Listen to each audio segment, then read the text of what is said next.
Greetings all, and welcome to Everything Borrowed, where conversations are cultivated between myself and some of the greatest minds in a variety of industries. This episode is presented to you by Blake's Hard Cider, a grower and maker of eccentric and uncompromised beverages on a third-generation family-owned farm and orchard.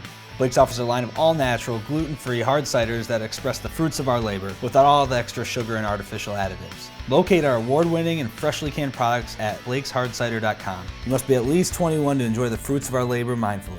On today's episode, we're getting to know a true hero to the city of Detroit, Kristina Rinaldi, the executive director at Detroit Dog Rescue. DDR is Detroit's first and only no-kill shelter, and Kristina discusses the mistakes other nonprofits make and what it takes to keep the lights on. Kristina does all of this while wearing the hat of wife and mother, all while trying to save dogs others have given up on. She's a true inspiration. I hope you guys enjoy this episode. Talk to us a little bit about your origin story, because I think that really, from what I've been able to gather, that seems to really have kind of, catapulted you into the direction you're going, and is kind of really the foundation of, of everything that you've done. So how'd you get into it? Sure. What was the passion behind it? What was the inspiration behind it? Yeah, so, I have a little bit of a different, not such a linear path as many people do, but does really anyone have a linear path? If you look at their life, I think we just don't talk about it. I am a survivor of child abuse, or however you want to put that. I had a very crazy upbringing. My mom had some issues. My dad wasn't around, and, lived with different people throughout my life. And what I found, wherever I went, whatever abuse was happening, whatever trauma was happening, there was always a dog. There was always a dog I connected to. And that kind of started my love of animals and really my love and connections to dogs. And, so I wasn't a super great student or anything like that. I always had a lot going on. Yeah, I'm like a B-, C+. Right, yeah, exactly. C's get degrees. Yeah, right. But, I was always really creative, and I always hustled. And this is the time in Detroit where a lot of people were getting signed by a lot of industry executives and things like that, and I street teamed for a lot of these artists, and I really learned how to hustle, and I learned how to work, and wherever I was in Detroit, I was always finding dogs. And then, there was some musicians in Detroit, and they were working in Detroit. Discovery Channel called and said, we want to do a show. This is during the bankruptcy and the foreclosure, so, we want to do a show so about like 2010. 2010? Okay, yeah. And so they said, we want to do a show about the stray dogs in Detroit. Can you show us where they're at? And so, my friends kind of showed them where they were at, but then the mayor Bing at the time, shut the show down and said, we're not showing all of this blight in the city of Detroit. It's not a good look. And we all kind of got together and said, well, what about the dogs? And we just started rescuing these dogs off the street. And by the time you knew it, we were like, like 1,000. There's, thousands and thousands of them. They were in abandoned buildings and basements, and of course, my heart was with these dogs. And I think everyone kind of said, let's start the first no-kill shelter. And there was a lot of media involved, and everyone just kind of jumped on the bandwagon. And it's really just going with your gut and going with your dream. And here we are, 10 years later, we're the first no-kill shelter in the city of Detroit. Yeah, and you have a second location in... Absolutely, yeah. So we're building our second location. You're building your second location. Bissell from, Kathy Bissell, she's the founder of the Bissell Pet Foundation, just gave us $100,000 to get started and build this $1 million project. And wow, that's awesome. It's, I'm someone who's just a kid that, was abused as a child, and I don't have this fancy doctorate in nonprofit, but I knew how to hustle, and I had a dream, and I just went for it. So, and it's an amazing story, and I think that obviously you're an inspiration to people everywhere who go through trauma or dealing with trauma, and I think that to find someone such as yourself who's been able to take that and channel it, and find the positive in it, that's I think that we all can learn something from that, and I think that that's why you've, outside of your endeavors, you as a person, I think have gained a lot of accolades in the Metro Detroit and beyond area and beyond. But you said you kind of jumped in with no kind of feet first in the nonprofit world. So talk to those of us who don't really know. We just kind of assume that doesn't mean you make money. It doesn't mean it's a business. Right. It's just this thing you do because you're such a nice person. Yeah. But and of course it's all it's that. It's all true. It's all true. No. Right. But what is a nonprofit? What is the what's the difference? What have been the challenges? Are you self-funding to a degree? Is it all donations? I know there's different ways in which you can kind of structure a nonprofit, but how do you guys, how does it work?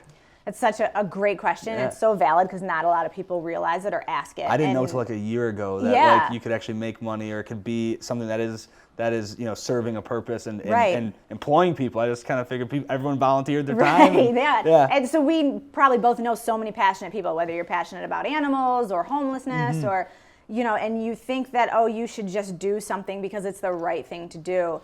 And that is so true. I'm all about doing the right thing and helping others, and when you do that, you're guided to your best possible life and your best possible light. But the fact is, you need money to do almost anything in this world, and you need to run your nonprofit like a business. And what ends up getting scary is I get so many calls in the dog rescue world of somebody who thought they could do it, didn't have a business plan, and now I'm rescuing 40 dogs out of your basement. Yes, exactly. Out of their, I'm carrying dogs out of your basement now.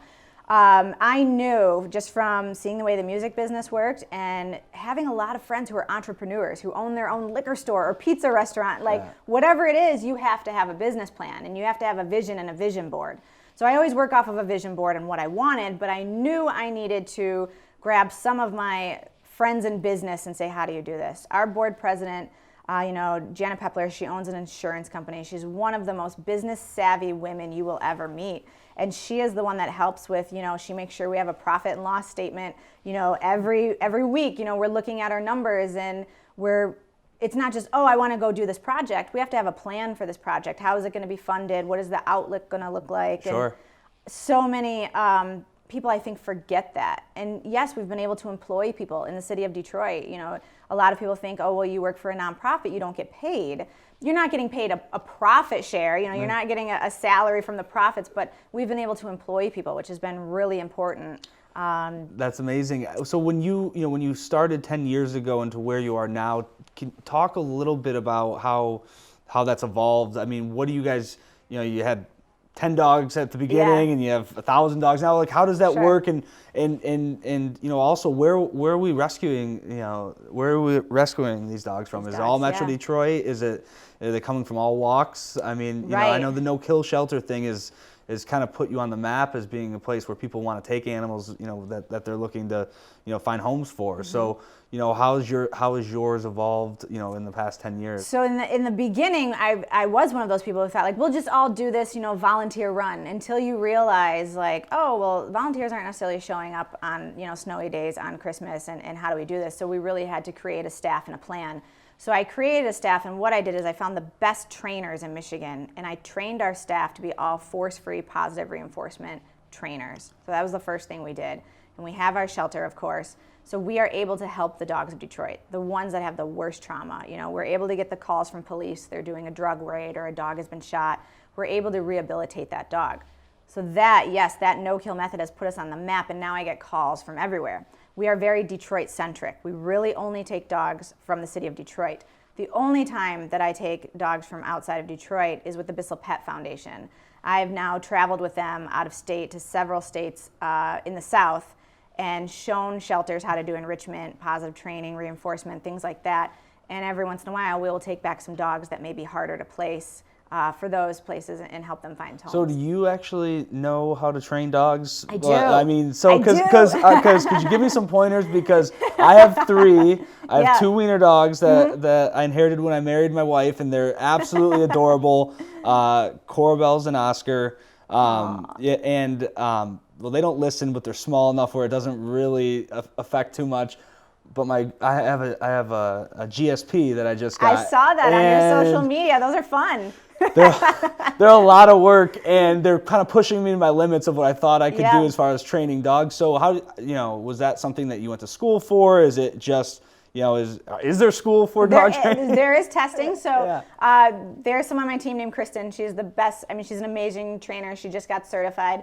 But a lot of dog training is, I will always tell you the rule. A tired dog is a good dog. So if you can take your pointer to work with you, let him run around the field and hang out, that's always a good dog. But really, it's the same thing as kids. You're classically conditioning them to do, the right thing. So when you see a behavior that you like, you mark it with a clicker and quickly give them a treat. So, I call it the $100 rule. If every time you did something right, I gave you $100, you would always do the right thing. It's the same thing when you give them a treat. So, it's just a lot of psychology-based training.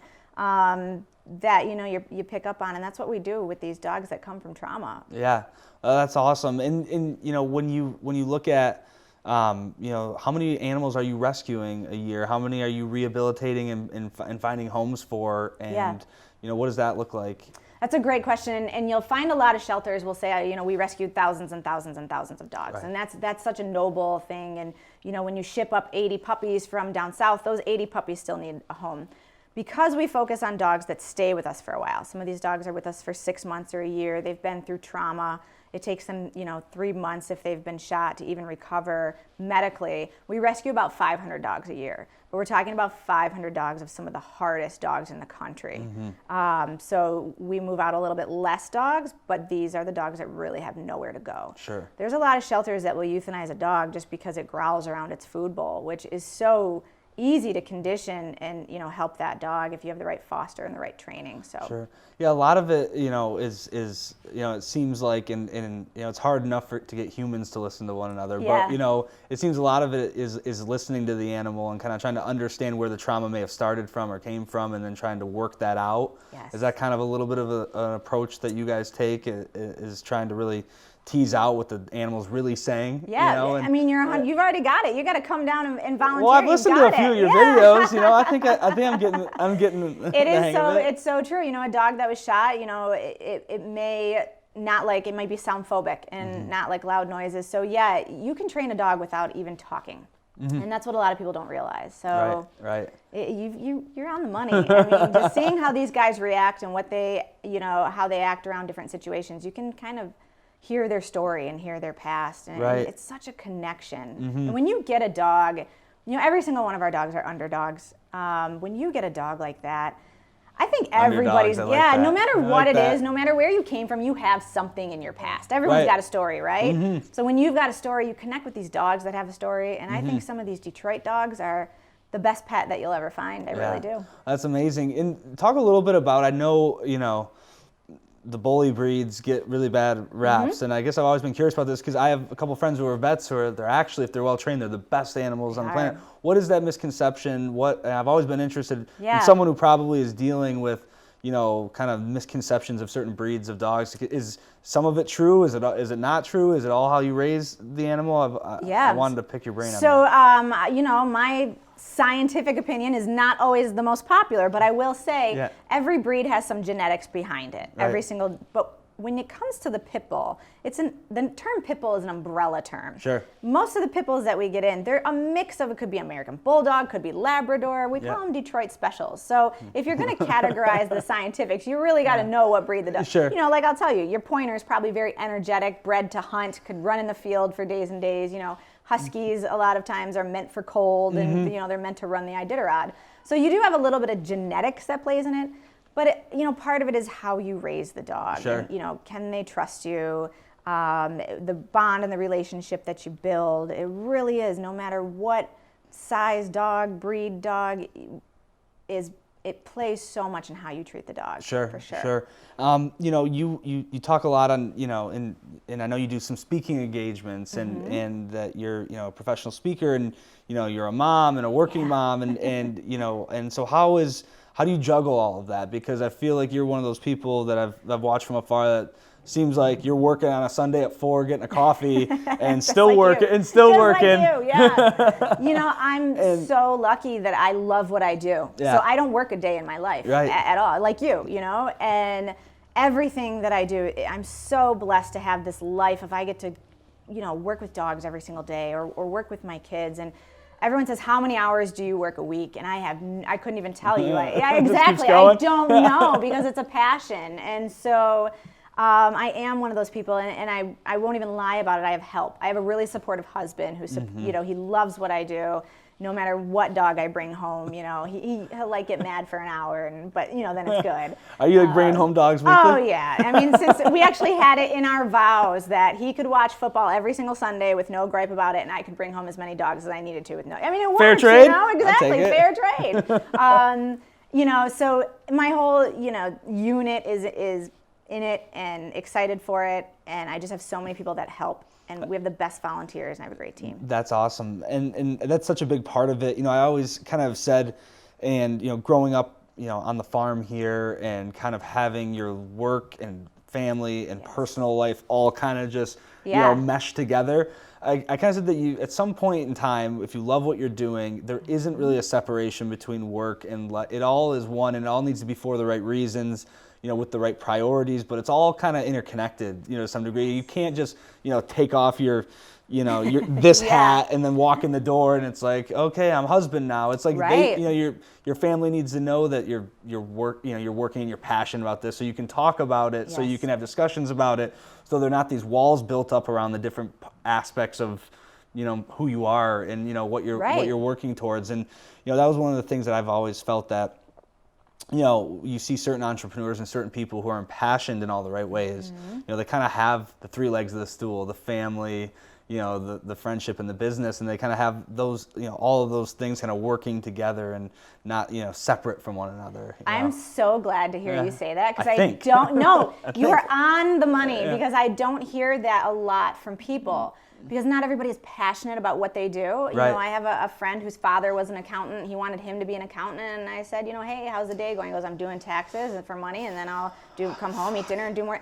And I'm like, man. Not for me, man. But we are the crazy ones when people are like, what do you mean? You just got home from work, you're eating dinner, and then you're working again? And you're like, well, I guess it's work. I got to answer an email. I got this opportunity, to be at Blake's. I mean, I got to answer it. So, and the fun things we get to do when your work is your passion, I mean, man, I have seen some amazing things, met some great people. So I think you are spot on with that. Well, good. I wanted to sanity check it with you, but I do, because I don't know, because I know there's different philosophies on that. But for me, I think it's been relatively healthy as you kind of blend it all into one, but have perspective on all the things. And sometimes you got to downshift the work, the work hat, the entrepreneur hat, and you got to be more of the family, all of that. So you got to kind of just have an understanding of where everything's at. So. How has this, this pandemic's, it affected us all? It's challenged us to think about our business and ourselves and how we relate to others and how we affect others, in ways that maybe we didn't think of before. And I think there's a real silver lining there. But how has it specifically affected, Detroit Dog Rescue and what you guys are doing? Has it changed anything? Has it become more challenging? Where are you guys at with that as far as navigating? The pandemic has been hard on a lot of Detroit residents. You got to remember, in a lot of the communities we serve, there's limited transportation. A lot of people have been laid off. So we have really increased our outreach effort and bringing dog food to people's houses. If that's all you need because you lost your job is dog food, I don't want your dog in my shelter. You love your dog, and you just need dog food and some vaccinations to get by. Hey, I'm here for it, and we'll help you out. You guys will literally help people feed their dogs? Every Thursday or Friday, I go out to people's houses and deliver dog food, do vaccinations, whatever people need to keep their dog. Because that's just... You're a better person than me. No way. I don't know. No, seriously, that's awesome. What happens is people end up not being able to afford their dog, and they do one of two things. They let it loose because they think that the dog has a better chance, or they knock on my door, or they leave the dog on my door. So if I can help in the community and be there for people, then, hey, we're mitigating a problem of I don't want your dog in my shelter. I have enough. Right. And it's just the right thing to do. I'm a big person on the right thing to do. And if we are going to be in Detroit, we have to be there for the residents. This is, for me, I love dogs. I mean, the dogs are they're everything is because of a dog. But I know what it's like to be that person who doesn't have any money, who may be living in abuse or trauma. There may be other things there and other reasons why you don't have any dog food, but you love your dog. Sure. And if we can help, we're there. That's awesome. That's amazing. You talked a lot about the your own personal traumas in history and the animals' trauma. I mean, do you feel that this path has set you on a healing path of healing that and for people going through that, was it your endeavor to take that pain and turn it into positivity, if you will? Is that been kind of the formula for people that are trying to, solve the same problems and issues internally? Yeah, I mean, so for 30 years, I asked, why was I given this life? For 30 years, my life was really, really hard. And, why was I given this life? I don't know. I haven't seen my mother since I was 8 years old. There's broken pieces with that. And why, I looked at a lot of people why can't I be normal like that? And sure. I had 30 years of just never knowing where I was going to live or what I was going to do. And then Detroit Dog Rescue came along, and I was like, when you find your passion, as I'm sure you know, something clicks, and all of a sudden it's the best feeling to say, okay, I get it now. Yeah. I get it. And so now people, they say, oh my gosh, your story, I'm so sorry that, you don't have your mom in your life or any of that happened to you. And I'm like, my path was the best path for me that could have ever happened. Sure. I would have never been connected to this mission or helped the people or the dogs that I help. And it really was a gift. It was hard and not always fun. Yeah. But, for the rest of my life, I get to live in my gift. Yeah, I think like Rumi said, he's like this poet I like, he's awesome, yes. Right? The light comes through the broken pieces, you know? And I think that's that's kind of a good way to look at it, you know? And I think the more that people can be vulnerable with themselves and others, I think there opens up a really good opportunity for learning and for, for evolution and for compassion, which I think is all things. So, you're so lucky if you can learn that. I mean, I've met people who are 60 and they have the biggest house and the nicest cars and they have everything, and they go to work every single day and they work hard, but they have not found their purpose. Right. And you can have all that stuff and have the whole world and you don't have your purpose. Right. At the end of the day, it's really hard to sit in that big house. Yeah, so, exactly. Yeah. So you do speaking arrangements. What type of, who's having you out, and what's kind of the messaging behind your different engagements? Obviously, you're very inspirational. You're very successful. There's probably a multitude of things that I still don't see that, but thank you. Well, you never will, I don't think. I think any self-motivated entrepreneur, and motivated person never is quite satisfied, so they're always kind of trying to push themselves a little bit. But what are you finding yourself speaking on, and what's Yeah, so I do a little bit of everything from science and behavior to dogs to how to build your own nonprofit, and then also on the other flip side, one of my favorite things to do is to talk to and empower youth that are either in foster care or temporary housing, things like that. And really just opening up and being 100% vulnerable of like, yes, you were given this life and you may not have asked for this, but you can make it roses and you can get through it. You just, for the longest time, even through high school, it was like, well, there'd be whispers about like, why is Child Protective Services coming to pull her out of class? Why, I was always the different kid. And now I'm the one that like, everyone calls like, my kid wants to do a project for your dog rescue. And I was like, oh, you didn't even talk to me in high school. But but I love empowering people. It's probably one of my favorite Well, I think just your story of success and, knowing that you had those, unfortunate circumstances in your youth, but people can look to you and say, well, she turned out pretty rad. Right. She'll be all right. Yeah, right. Things are going to be okay. I think you got to have that positive attitude about it. Yeah. So, you obviously have ambition for, your life and, and DDR, and, what does it look like 5 years from now? Are you just doing more in the Metro Detroit community? Are you expanding the idea of no kill throughout Michigan? I mean, I feel like everyone always has goals, and I'm sure they're constantly evolving. But where are you at right now with where you see, this mission going and your vision? I love that. So, right now we are building that second shelter on the west side of Detroit, and that will be up and running in about a year. And we have such a great team that my whole plan is I really want to go state to state or city to city to show people the example that you can do this, whether you already have a brick and mortar shelter or whether you're foster based or whether it's just your dream to build your nonprofit, your shelter, your business, whatever it is. I kind of want to show them the blueprints while, keeping, still doing my work of keeping people motivated that came from something difficult. And when I say something difficult, you don't have to be in foster care. I mean, when I say everyone has something, maybe you just finished a divorce, maybe it's, maybe you had a great life and then you hit 45 and your marriage fell apart, there's all kinds of things. So, I wanted, whether it's 5, 10, 20, my whole life, I just want to dedicate it to helping other people, to bring messages to other people. And, there's not a more noble pursuit, I don't think. So I think that's awesome. When you think about, the nonprofit world, what is, what's some advice? Obviously you said you speak to people trying to do that. If we have the idea, what is, what's the right pathway, and what could you give advice to someone that feels the way you do about helping and impacting community and motivating people and wants to, kind of aspire to a higher cause through a nonprofit? What's the first step? Just doing it? The first step, and I tell this to anybody, whether you're a nonprofit, a business, or it's just an idea you want to do, is get a vision board. I like this. Yeah, get a vision board, and on that vision board, hang it somewhere where you're going to see it every day. Whether it's if you're in your home office right now, your bedroom. People tell you don't work in your bedroom. I have my vision board in my bedroom, so I can look at it all the time. I'm sure your husband loves that. Oh yeah, he knows. He knew what he was getting into when he married me. He knew I was a workaholic. Yeah. Put on your vision board. If you see that you want to open a dog shelter, put your dog shelter on there. If you see that you want the Ferrari, put the Ferrari on there, or whatever it is you're going to do. Start with a vision board, because that'll lead you to a plan, and write it down. You have to write your plan down, and you have to say it out loud, and everybody's going to tell you you're crazy. When I told people we're doing a shelter in Detroit, they were like, yeah, you're absolutely nuts. So go, whatever. Same people that ask me for advice now. But, put it on a vision board, write it down, say it out loud. I love it. And that's, and then go to your accountant and get your nonprofit status and make sure that's right too. Yeah, that's a very important, having the right people, having the right business people around you, having the right accountant around you. And keep people that are looking out for you. Keep people that mention your name in a room full of opportunities. Sure. And that you'll be all right. Yeah, I like that.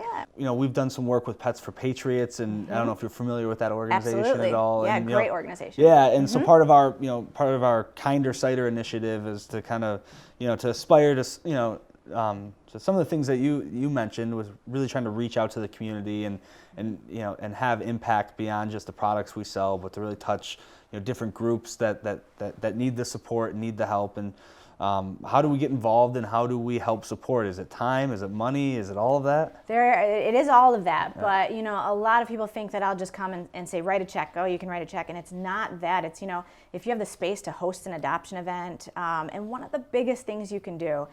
Social media is here, and if you're not jumping on and utilizing social media, you're wasting one of the biggest resources that we have.